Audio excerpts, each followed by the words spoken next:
Berjumpa lagi dengan Ali MJ, channelnya Ngaji dan Ngopi. Sebenarnya dalam kalanya mengatakan tempat terbitnya berbagai cahaya itu adalah hati dan rahasia-rahasia. Tempat terbitnya, jadi Allah itu memberikan hidayah. Hidayah itu berupa nur, bercahaya. Itu dalam hati itu, bukan hati daging itu. Hati ini melatih kalau jadi yang satu rahasianya Allah. Dan di situ kalau kita diem, tapi di ini ada ngomong sendiri. Ini sebenarnya bukan di hati, bukan di hati. Nama bukan di hati yang daging itu. Makanya ada mengatakan hati itu di sini, ada mengatakan di sini, ada mengatakan di sini. Itu enggak sama pendapat, karena memang enggak ada penjelasan yang jelas. Nah, intinya mulut ini diem, tapi hati ngomong sendiri ngomong. Bisa ngomong apa aja, mau jelek mau baik. Nah, tempat terbitnya masih berbagai cahaya. Cahaya apa? Cahaya keimanan. Kalau orang sudah berikrar, yakin Allah memberikan hidayah kepada seseorang, orang itu menjadi iman. Orang itu menjadi takwa. Orang itu menjadi mahabbah. Itu sebenarnya. Nah, hati ini ibadahnya cuma satu, yaitu mengingat Allah Subhanahu wa taala. Ibadahnya hati ala bidzikrillah, hanya mengingat Allah Subhanahu wa taala. Dari mengingat Allah itulah melahirkan cinta, takwa, menghilangkan hasud, kotoran yang jelek, menghilangkan perasaan-perasaan atau ucapan-ucapan yang jelek yang dalam hati. Kalau ucapan hati ini jelek, maka kepikiran kita menjadi jelek. Ini sangat berpengaruh antara hati dan Allah. Semakin hati ini banyak mengingat Allah, makin memancarkan cahaya.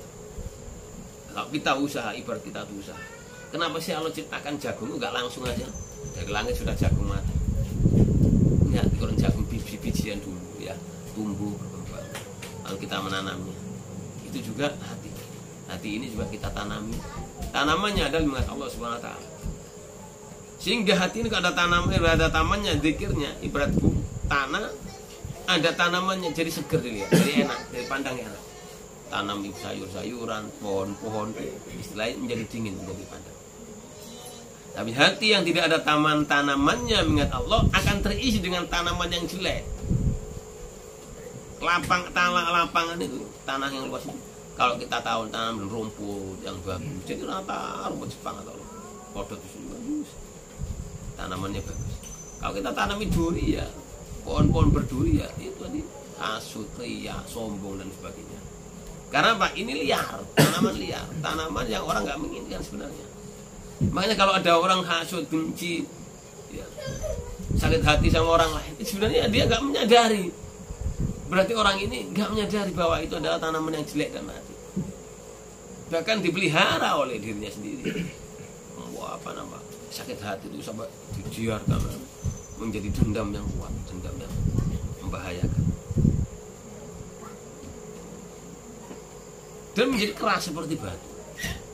Hati yang banyak mengingat Allah, hati yang banyak bertasbih, hati yang dihilangkan dari penyakit, dari kotoran-kotoran dunia, kecintaan kepada dunia dan sebagainya, akan menjadi lentur,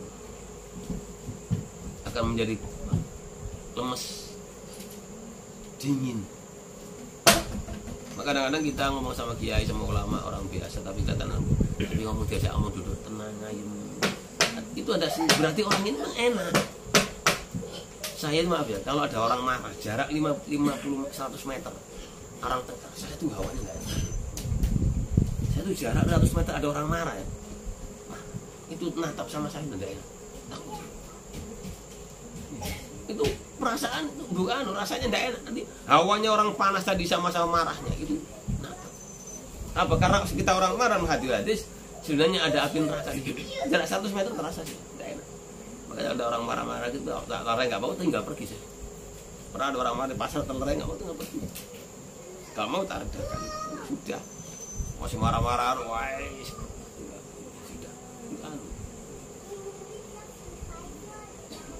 Jadi ketika orang marah itu ada api neraka di sana. Kalau antum ada orang marah biasa-biasa aja, berarti orang belum tajam. Ibarat apa ya, kurang peka. Ada awalnya ada ya. Ada orang hasut, ada orang benci sama kita, ada orang tersinggung, itu rasa. Cuma karena itu ada di hati, ya kita nggak boleh ngomong. Hati kamu benci sama saya, nggak boleh itu. Nggak boleh. Kalau kita tahu orang itu benci, walaupun tidak bersikap benci, tapi kita merasa orang benci. Kalau saya baiki, ya saya ajak ngobrol, saya ajak guyon, saya lucu-lucu supaya orang bisa terkerja. Pernah seringkali orang tidak salaman dengan kamu. Lihat tuh.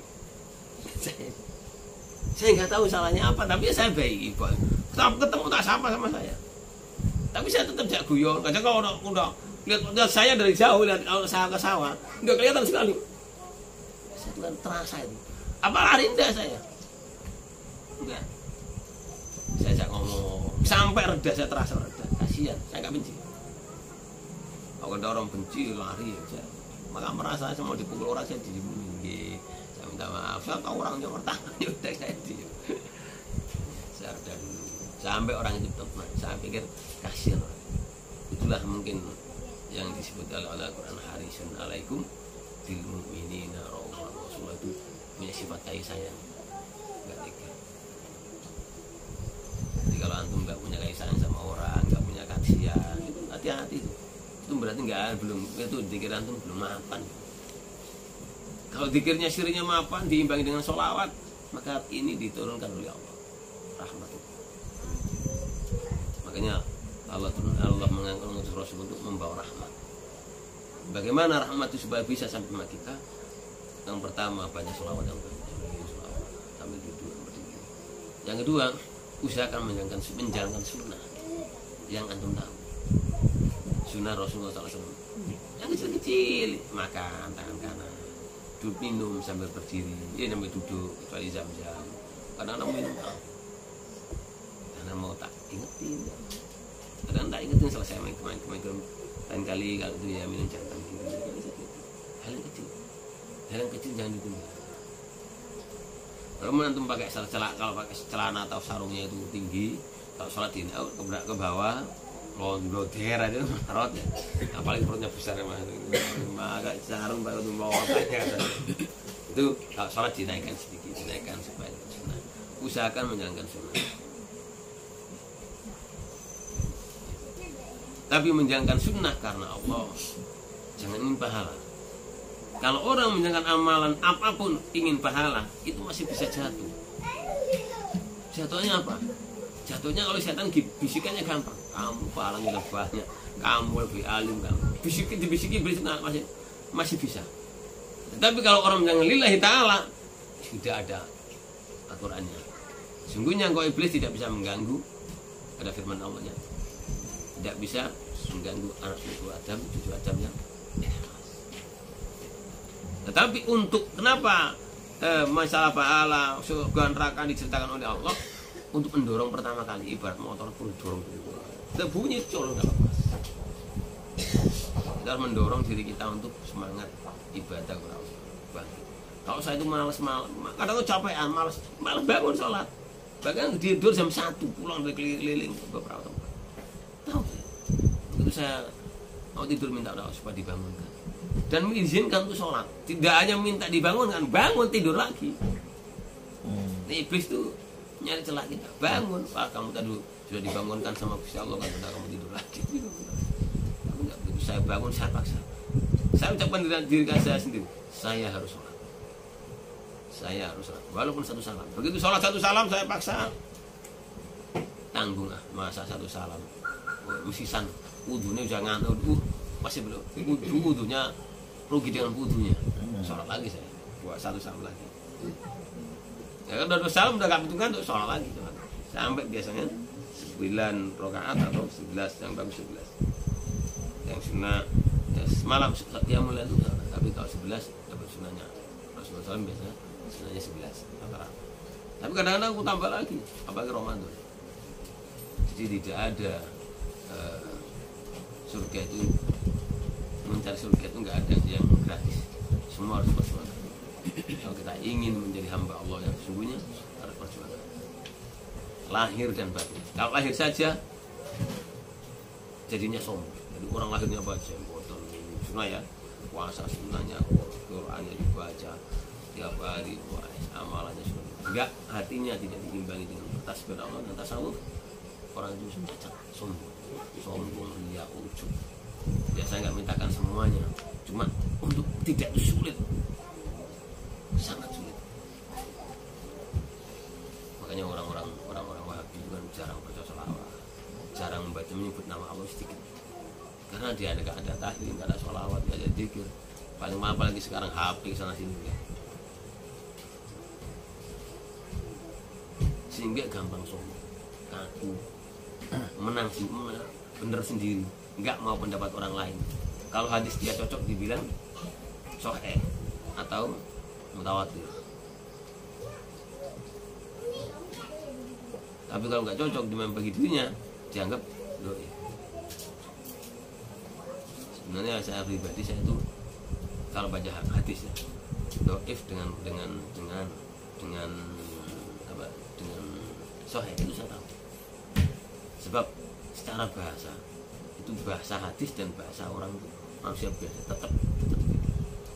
Makanya hadis itu kalau saya pelajari yang doif kadang-kadang kurang. Ada apa kalimatnya berbeda kurang atau kalimatnya beda. Maksudnya gini, 70% bahasanya itu agak berbeda. Jadi ini bahasa wahyu, baca hadis itu kan bahasanya Gusti Allah sebenarnya. Cuma kalau melalui Rasul disebut hadis itu beda. Makanya kalau ada ulama berpendapat Lucy bilang mengatakan sebenarnya hadis ini bukan doif, cuma casingnya aja beda. Itu masalah. Beliau membahasakan dengan indah supaya dibaca paham. Sebab menguji satu hadis itu tidak hanya dengan sanadnya saja. Ulama dulu itu sanadnya diistigharoi, ditafakuri, direnungkan dengan benar. Walaupun sanadnya kadang-kadang kurang, tapi direnungkan tetap memang benar karena tapi ada nggak diremukan itunya, tapi benar secara hal itu oleh Imam Ghazali, itu oleh sama ulama-ulama dipakai karena diyakini itu oke. Cuma mungkin keputus karena orangnya nggak ditemukan. Tapi setelah dibuktikan memang hadis-hadis bukan nggak berarti nggak ada atau itu ada. Contohnya kayak orang-orang Syiah itu syahadatnya kan tambahin ya, melaknat itu kan itu hadis juga. Kalau nggak salah waktu mau sholat atau mau takbir waktu mau tahiyat akhir melaknat yang lain, Abu Bakar, Umar, Utsman. Ada memang hadis doa itu, tapi hadis doa itu tidak dimuat dalam kitab-kitabnya orang-orang. Jadi pada zaman yang saya muliakan, kalau antum sudah sholat, sudah zakat, sudah puasa, haji, itu urusan rezekinya Allah, itu urusan panggilannya Gusti Allah. Kalau mampu usahakan hati ini, usahakan belajar tasawuf. Gak ada tasawuf itu bid'ah ya benar. Fikih juga nggak ada. Ya orang kalau seperti itulah, saya itu bukan benci kasihan, jadi fitnah. Dia tidak pernah masuk ke dalam satu sumur yang dalam, tapi dia menceritakan sumur itu ada buayanya. Padahal dia nggak pernah masuk ke dalamnya, istilahnya nggak pernah membuktikannya. Padahal tabayun itu diajarkan Rasulullah SAW. Dia bilang tasawuf sesat macam-macam.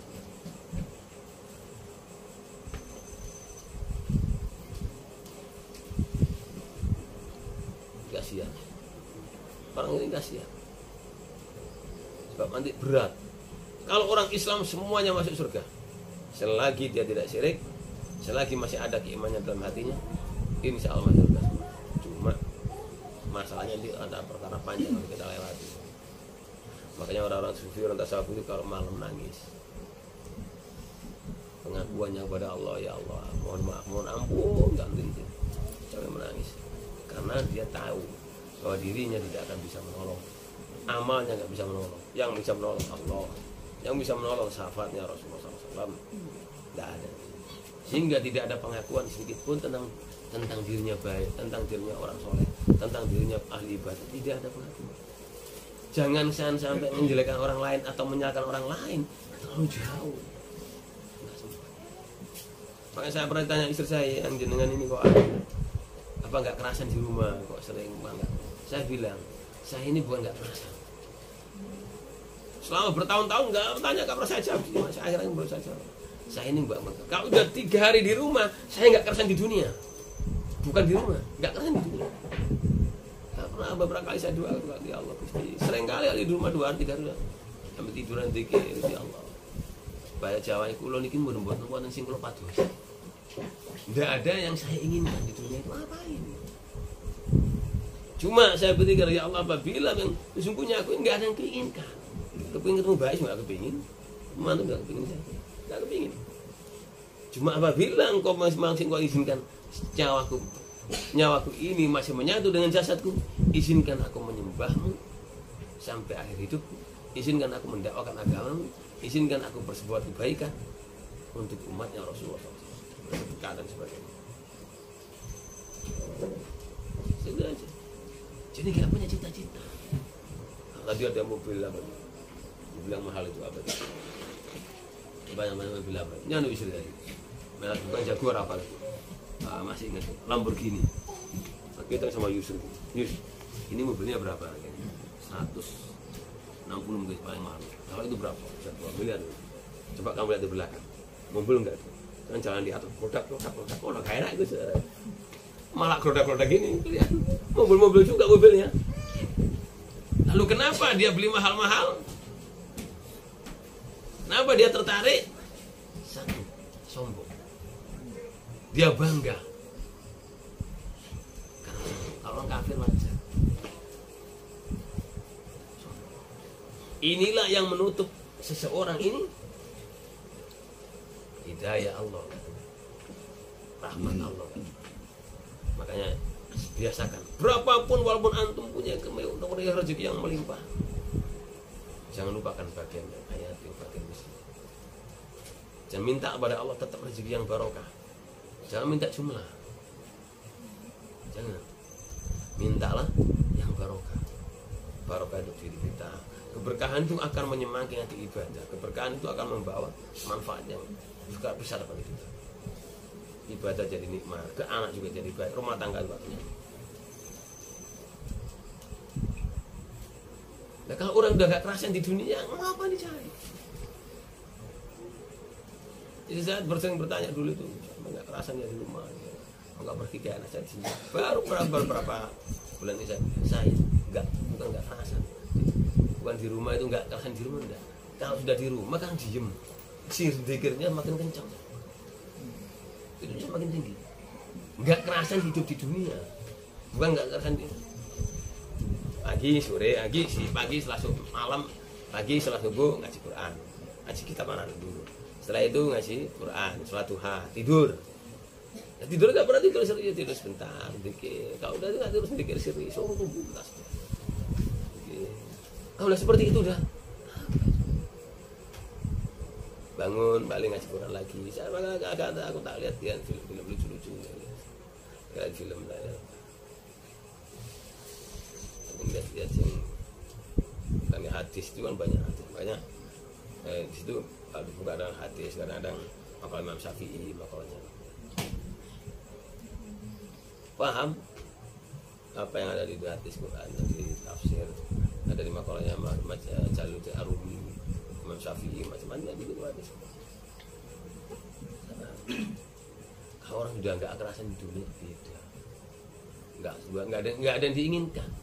Nggak punya cita-cita ini pondok besar, enggak, sudah pasrah. Pokoknya bagikan sampah yang ada di sungai, yang ada di air, mau dibawa kemana aja sudah. Makanya semangat hidup saya itu kalau berdakwah, ngaji ngobati orang, dakwah.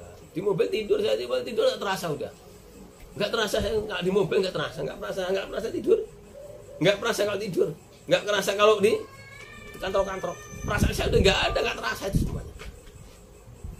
Yang merasakan, yang saya rasakan adalah bertasbih, Hati saya bertasbih sadar Allah. Jasadnya nggak terasa. Disenangkan dengan apa?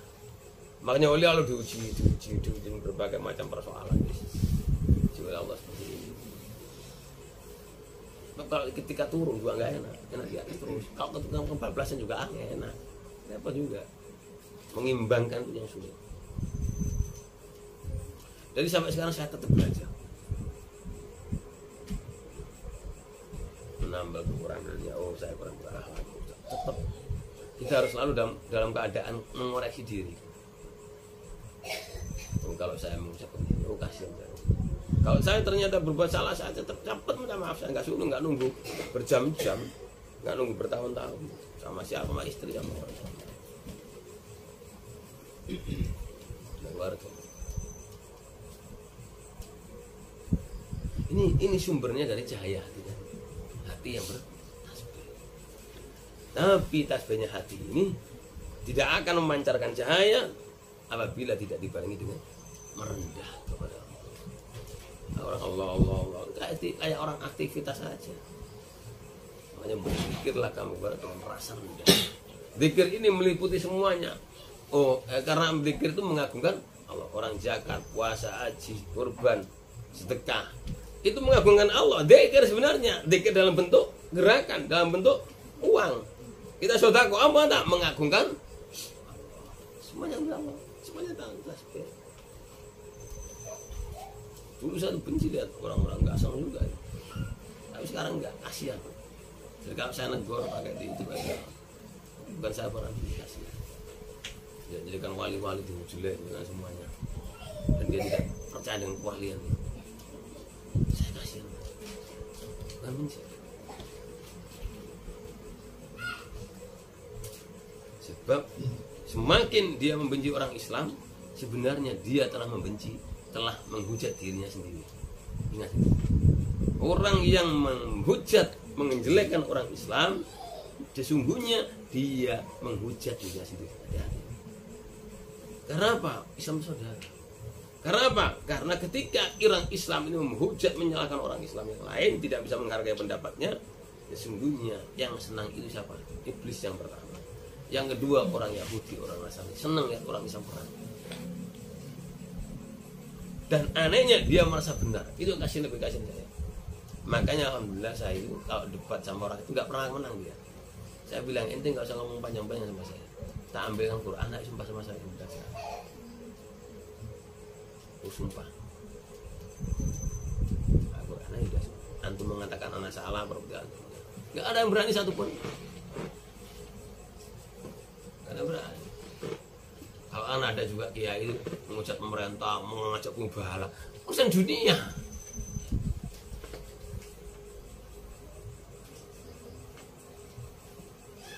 Coba kalau dijanjikan orang sama saya ada sumpah kayak Quran saya.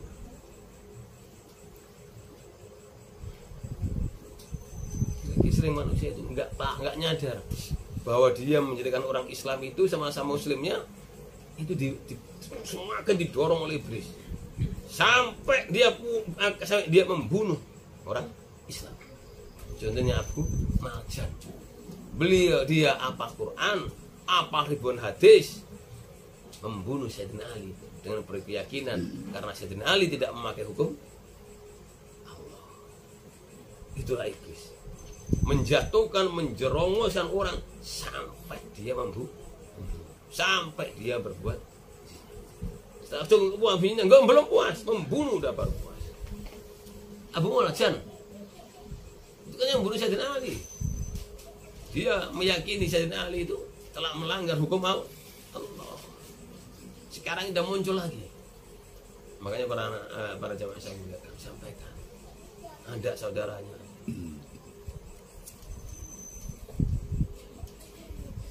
dia itu mempayasi dirinya dengan lahirnya, batinnya nggak pernah dipayasi. Nggak pernah dihiasi dengan bertasbih kepada Allah. Hati-hati, ini zaman udah. Kita pertahankan diri kita, saudara kita, famili kita, kita doakan, kita ajak dan sampai masuk. Satu hal yang anda tahu, ingat, saya udah pelajari banyak orang. Ingat ya, saya ngomong ini, jangan pelit. Saya lihat beberapa orang pelit, Ya, orang pelit pada anaknya ada yang masuk Wahabi, orang nggak enak anaknya ada yang jadinya orang nggak benar. Saya ingat Mas Udin, saya pernah diingetin sama Mas Udin kira-kira 15 tahun yang lalu. Beliau itu Mas Udin cerita sama saya, sampai sekarang saya ingat, Gus ada kiai, anaknya satu pun nggak jadi kiai. Kenapa? Orangnya pelit, banyak santrinya banyak, kalau udah banyak makanan udah busuk dikasihkan santri. Wah, di rumah ngompok marah saya. Ini selain teguh kayak gitu, makan nomor bukan dikasihkan orang. Kalau istrinya nggak ada tidur ya, nggak bisa tahu. Ibu bisa saya marah-marah kalau saya. Anak satu pun nggak ada orang lain.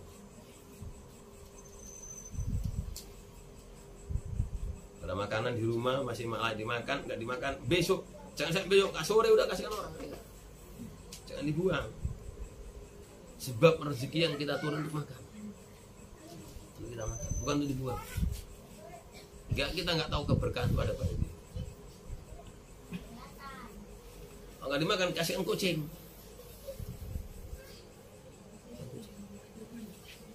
Satu hari saya makan warung sama Al Mukarram Al Ustad Al Yusri. Di satu kota besar ada warung-warung kecil. Saya mus makan di restoran enggak, warung kecil aja. Ketika saya makan ada kucing, dilihat aja saya. Saya bilang, kucing kenapa kamu? Saya mau makan Gus. Tapi Yusri itu makannya itu ayam dihabisin semua. Oh itu anak paling bandeng, kepasih kepalanya. Yusri tertawa dia. Kenapa? Dari kucing sama saya itu sudah saya tunggu. Ternyata dimakan ayam, ya, tulang-tulangnya masuk juga. Oh enggak, itu memang tapi lapar gitu. Saya makan di mana? Makan ketemu kucing tadi, makan kucing lagi tak kasih. Kapan dimakan kucing? Ternyata saya baca, saya pernah melihat di ciri-cirinya orang Loman itu kucing itu tahu. Makan di restoran ketemu kucing saya. Tapi saya makan di kantor, ya nggak ketemu kucing, ketemu Mas Bogi. Santai ya. Berarti kata tegang santai aja. Karena mau bagi uang itu. Jadi pada zaman saya mulia kan, kalau ada hewan di situ kucing, jangan benci, itu makhluknya Gusti Allah. Dan ingat Rasulullah itu senang dengan kucing. Kalau antum nggak senang nggak apa-apa, tapi kasih makan. Kalau kadang-kadang orang buang kucing itu, aduh ardi apalagi ya, sampai 7 baru-baru itu. Saya sampai sendiri bukan kasih makanan dah. Kalau sudah besar, sudah nggak nyusu ibunya dikasih. Kalau di pondok nggak apa-apa. Anggap misalnya cuma pelihara 3 bulan 1,5 tahun udah besar, tak taruh di pasar, udah bisa nyari makan sendiri. Nggak rumah nggak ada kucingnya, berarti aja nggak ada pernah kucing datang, berarti orang nggak beres. Sebab setiap kita bekerja ini untuk mendapatkan rezeki untuk orang. Kalau nggak makan apa mementingkan makannya, apa mementingkan sekolah anaknya? Uangnya cukup untuk makan, apa nggak makan anak sekolah dulu? Enggak, mesti makannya dulu, ya, mesti makannya dulu kan. Ada uang cukupnya untuk makan, anaknya bayar sekolah udah, tapi nggak makan, bayar sekolah nggak makan, tapi nggak makan semua, nggak mungkin tak. Jadi makanan itu adalah sumber kehidupan dari Allah SWT, jembatan kita untuk bisa ibadah sehat. Al-Fatihah. Allahumma salli ala Muhammad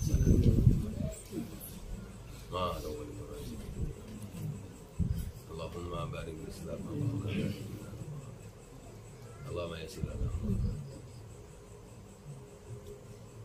Rabbana nasi qulubana Rabbi iman wa Fatihah. Assalamualaikum warahmatullahi wabarakatuh.